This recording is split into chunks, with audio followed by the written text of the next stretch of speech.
મંત્રી શ્રી કુંવરજીભાઈ બાવળિયાના હસ્તે સૌની યોજના હેઠળ દંડી નદી સુધી પાઇપલાઇન લંબાવવાના કામનું ખાતમુહૂર્ત કરાયું।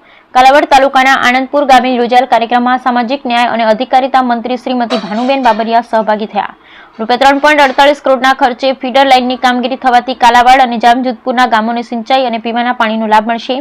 રાજ્યના જળ સંપત્તિ અને પાણી પુરવઠા મંત્રી શ્રી કુંવરજીભાઈ બાવળિયાના હસ્તે જામનગર જિલ્લાના કાલાવડ તાલુકાના આનંદપુર ગામે સૌની યોજના લિંક 3ના પેકેજ 10 હેઠળ પાઇપલાઇનોને દંડી નદી સુધી લંબાવવાનું વિકાસ કાર્યનું ખાતમુહૂર્ત કરવામાં આવ્યું। આ કાર્યક્રમમાં સામાજિક ન્યાય અને અધિકારીતા મંત્રી શ્રીમતી ભાનુબેન બાબરિયા પણ સહભાગી થયા હતા।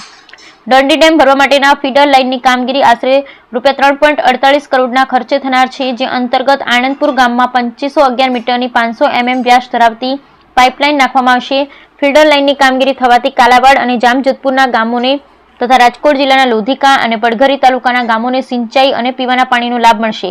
ઉલ્લેખનીય છે કે કાલાવાડ તાલુકામાં છેલ્લા 2 વર્ષમાં 116.58 લાખના ખર્ચે કુલ 19 ચેકડેમ અને તળાવોનું મરામતના કામો થયેલ છે। 32 જેટલા કામોમાં આશરે 2000 MCFT પાણી વિતરણ કરી ચેકડેમો અને તળાવ ભરવામાં આવે છે। આ કાર્યક્રમમાં ધારાસભ્ય મેઘજીભાઈ ચાવડા, શ્રી મનહરભાઈ બાબરિયા, રાજકોટ સિંચાઈ યોજના વર્તુળના અધિક્ષક એન્જિનિયર શ્રી શ્રેયંસ સરદેયા, જામનગર ગ્રામ્ય પ્રાંત અધિકારી બ્રિજેશ કાલરિયા, નાયબ એન્જિનિયર શ્રી હાર્દિક પીપળિયા તેમજ અન્ય અગ્રણીઓ ઉપસ્થિત રહ્યા હતા।